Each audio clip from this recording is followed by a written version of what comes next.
जब कोई जीवन में बिल्कुल भजन नहीं करता, केवल संसार को सत्य मानकर परिवार के स्नेह में बंधकर भोग सामग्री एकत्रित करना, धनादि का संग्रह करना, परिवार को खूब भोग सामग्री दे करके सुख का अनुभव करना और पारिवारिक सेवा में ही मगन रहना, ये गति बिगड़ गई।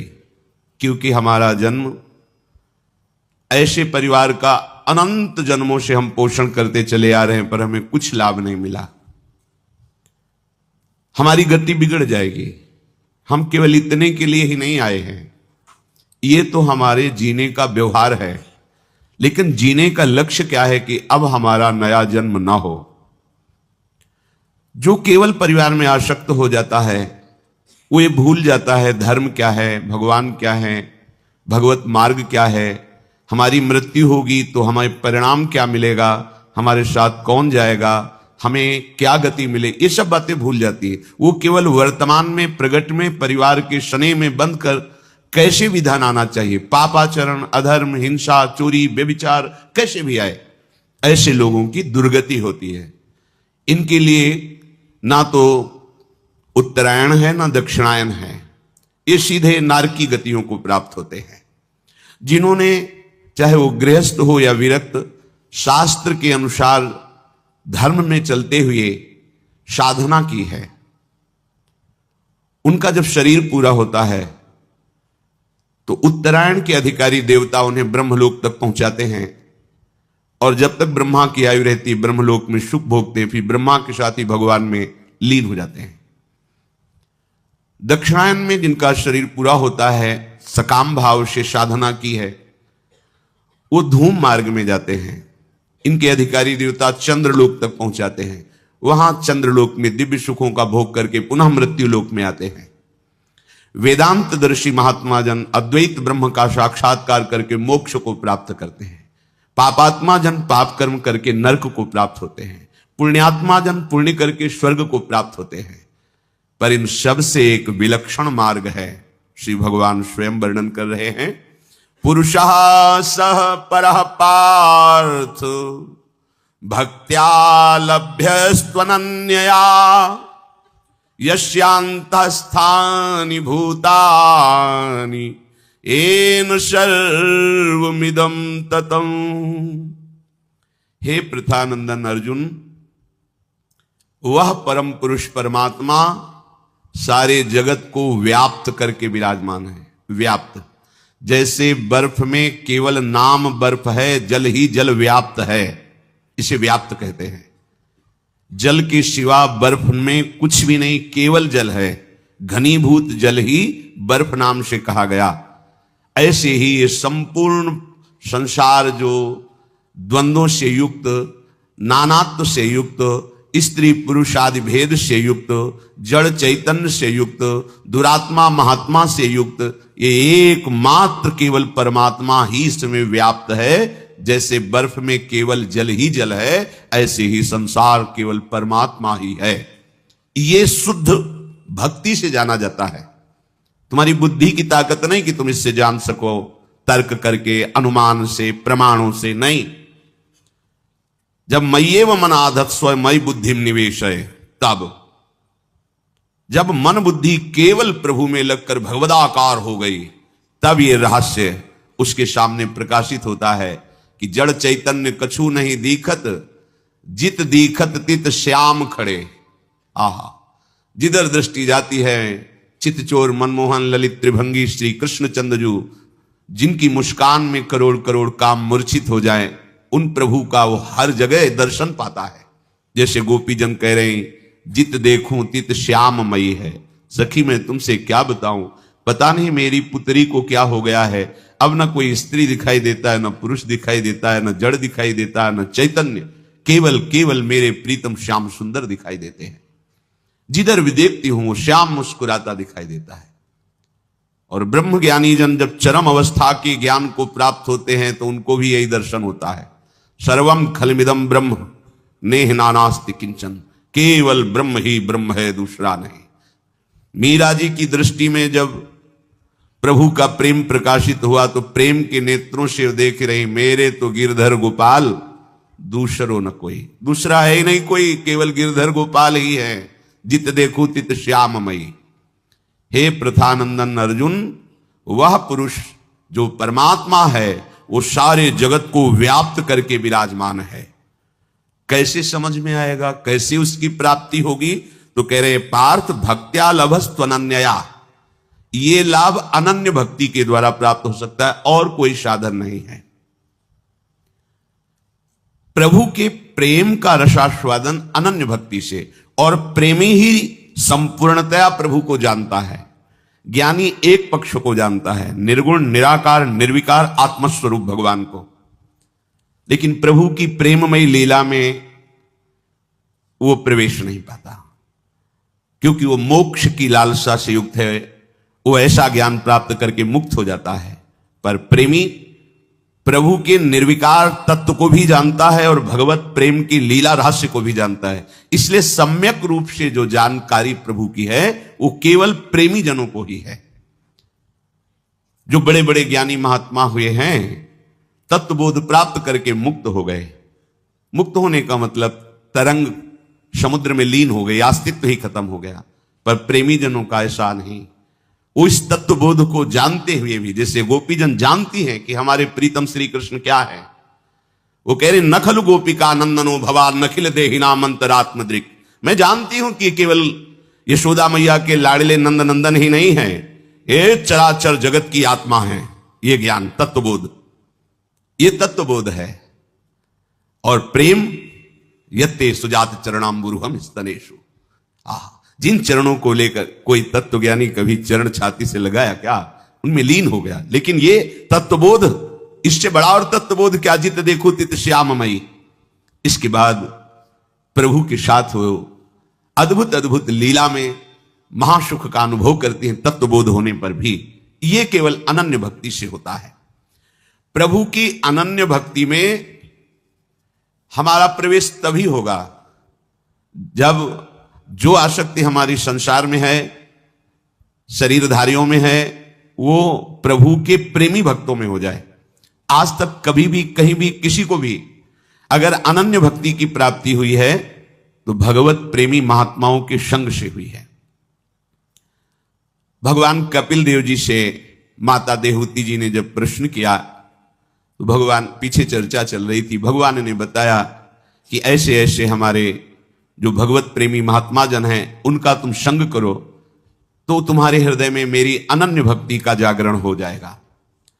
माता जी ने पूछा, काचित वयुचिता भक्ति कीदृशी मम गोचरा यया पदम ते निर्वाण मंजशान वाष्णवा अहम यो योगो भगवद बाणो निर्वाणात्मस्तयोदितः कीदृशः कति चांगानि यतस्तत्वावबोधनम।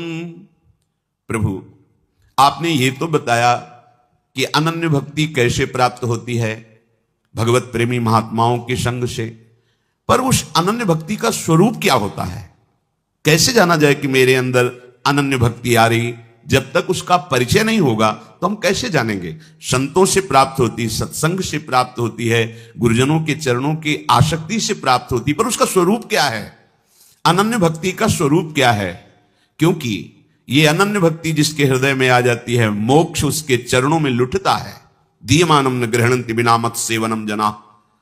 तो हे मोक्ष स्वरूप प्रभु, जिसके द्वारा लक्ष्य वेद हो बाण के समान, जैसे बाण लक्ष्य वेद करता है, ऐसे भगवान के तत्व का बोध और भगवत अनन्य भक्ति वो आप ही जानते हैं, क्योंकि आप स्वयं श्री भगवान हैं। तो आप कृपा करके बताइए कि जिस अनन्य भक्ति से आप प्राप्त होते हैं उसका स्वरूप क्या है?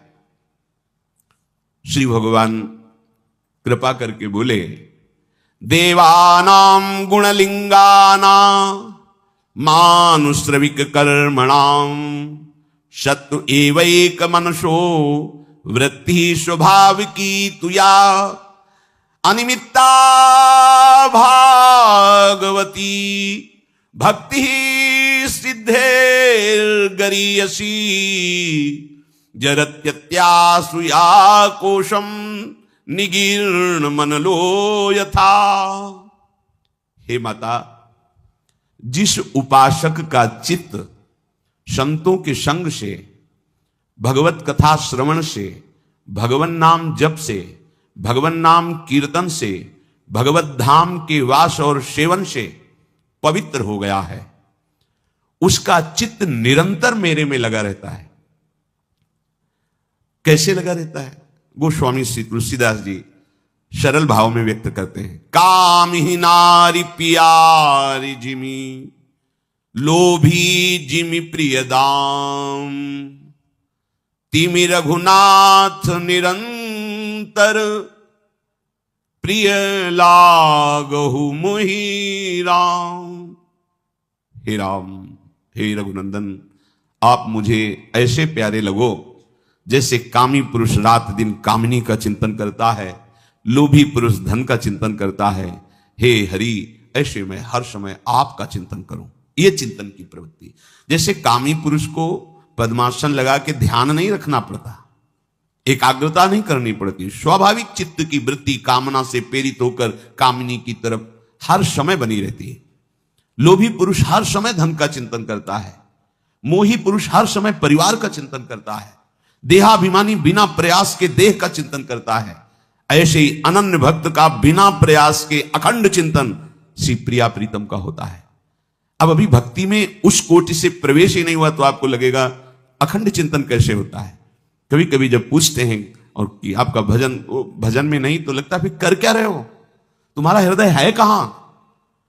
ऐसा कैसे हो सकता है कि तुम हरि के चरणों के दास होकर भजन विमुख समय, और फिर तुम्हें व्याकुलता नहीं, तुम्हें कष्ट नहीं। तद विस्मरणेन परम व्याकुलते, व्याकुल हो जाना चाहिए हृदय। त्रिभुवन की राज्य लक्ष्मी मिलने पर भी जो आधे पल के लिए अपने आराध्य देव का स्मरण नहीं छोड़ता, वही अनन्य भक्त है।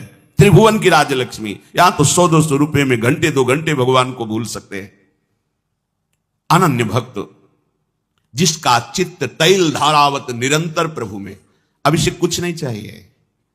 इस कोटि के भक्त के अंदर ऐसी आनंद वृत्ति प्रकट होती है कि ये जिस मोक्ष के लिए बड़े बड़े ऋषि मुनि कठिन प्रयास करते हैं, ज्ञान के पंथ कृपाण की धारा, परत खगेश लगे नहीं वारा, जो निर्विघ्न पंथ निर्वाही, सो कैवल्य परम पद लहाई, वो कैवल्य परम पद भक्तजन देखते भी नहीं है।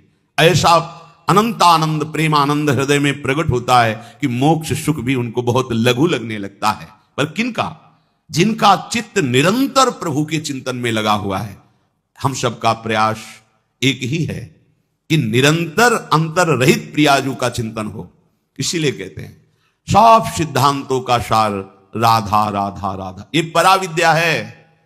ये आपको किसी पुराण में, किसी प्रवचन में, किसी पंथ में नहीं मिलेगी। ये वृंदावन के नवनिवृत्त निकुंज में महान एकांतिक रस वर्षा करने वाला राधा नाम है।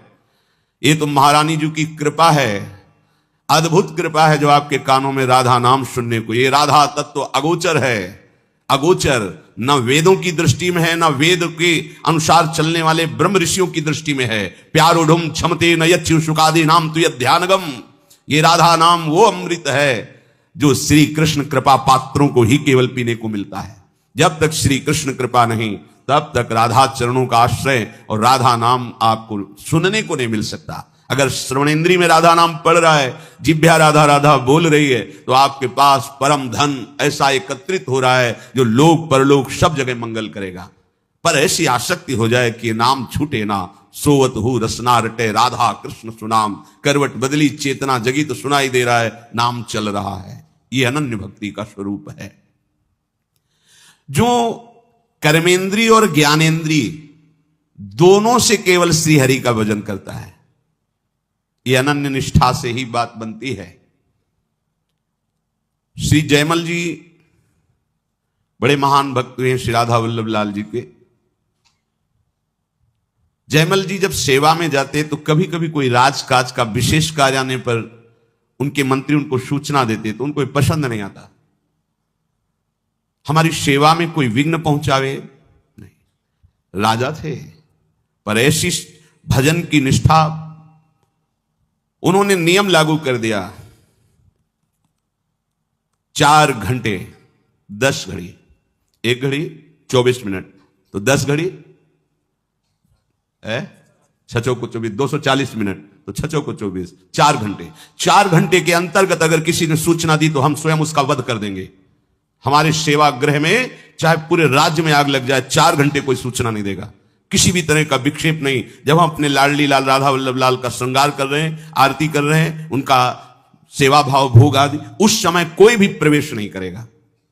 ये अपने निजी परिकर में। यहां श्री भगवान कह रहे हैं कर्मेंद्री और ज्ञानेंद्री दोनों का मेरे प्रति समर्पण हो जाना, तभी चित्त का समर्पण होता है। राजा है पर निष्ठा ऐसी भजन की है, कोई भी 4 घंटे विक्षेप नहीं। यहां श्री जी की सेवा कर रहे हैं, आप अन्य बातें भी कर रहे हैं, हंस रहे हैं, खेल रहे हैं, आप महारानी जी की सेवा कर रहे हैं, आप राधा नाम हाथ में लेकर स्नान करा रहे हैं, पोछ रहे हैं, प्रक्षालन कर रहे हैं, चंदन की पत्रावली कर रहे हैं, इत्र लगा रहे हैं। इस श्री जी का साक्षात स्वरूप है राधा नाम। उस समय बहुत गंभीर एकाग्र, अगर कोई आपसे राधे श्याम बोले, श्री हरिवंश बोले, तो बिना उसको देखे बोल दो श्री हरिवंश, देखो अपनी सेवा की तरफ, पूर्ण एकाग्रता। हां, कोई गुरुजन पधारे, महाभागवत पधारे, तो फिर श्री जी की सेवा को उसी समय विश्राम दो, पहले उनको प्रणाम, उनका स्वागत सम्मान करो। वो प्रभु का आदेश है ऐसा, महापुरुषों का आदेश है ऐसा। प्रभु से भी बढ़कर प्रभु के प्रेमी महाभागवतों का सम्मान करना, इससे प्रभु की प्रसन्नता प्राप्त होती है। जयमल जी की ये गुप्त बात उनके शत्रु पक्ष को पता चल गई। ये बड़े वीर भी थे कि 4 घंटे इनको कोई सूचना नहीं दे, 4 घंटे में तो पूरे राजमहल सहित पूरे राज्य शासन को अपने अधिकार में ले लेंगे। विपक्षी राजाओं ने ऐसा निश्चय कर लिया। ठीक जिस समय वो प्रवेश हुए अपने श्री जी की सेवा के लिए, उसी समय आक्रमण कर दिया। वो पहले से ऐसा व्यवहार निश्चित किए हुए थे। राज सैनिक ने सूचना दी कि आसपास से पूरे राज्य नगर को घेर लिया गया है, शत्रु पक्ष बहुत बलशाली प्रतीत हो रहा है, बिना राजा के दस्तखत के हम युद्ध कैसे प्रारंभ कर दें। अब वहां जो जाएगा तो सूचना देने के पहले ही मार डाला जाएगा, क्योंकि उनका ये दृढ़ प्रतिज्ञा थी कि 4 घंटे के अंतर्गत अगर कोई पूजा गृह में आया उसे मृत्युदंड मैं स्वयं दूंगा। अब यह हुआ कि सूचना नहीं जाएगी तो बड़ा हाहाकार मच जाएगा, प्रजा का नाश करेगा शत्रु पक्ष, राजमहल में घुसकर अत्याचार करेगा। अब क्या किया जाए। राजमाता ने कहा अगर मृत्यु मिलेगी तो मुझे मिलेगी, मैं जाऊंगी और सूचना दूंगी।